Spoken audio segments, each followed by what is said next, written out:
бет нервісінің невралгиясы жалпы ол қысқа бірақ қатты толғырған сияқты сезіммен көрінетін және бет нервісінің салданып қалуымен сипатталатын неврологиялық ауру болып саналады.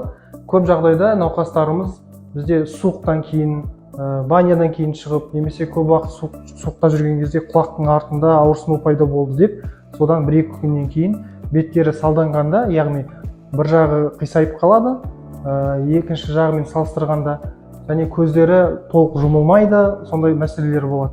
Негізгі себептері ол жаңа қан тамырының қысылуымен нервтің, немесе суық тиюіне әсерінен болуы мүмкін, тағы да басқа жағдайлар болуы мүмкін.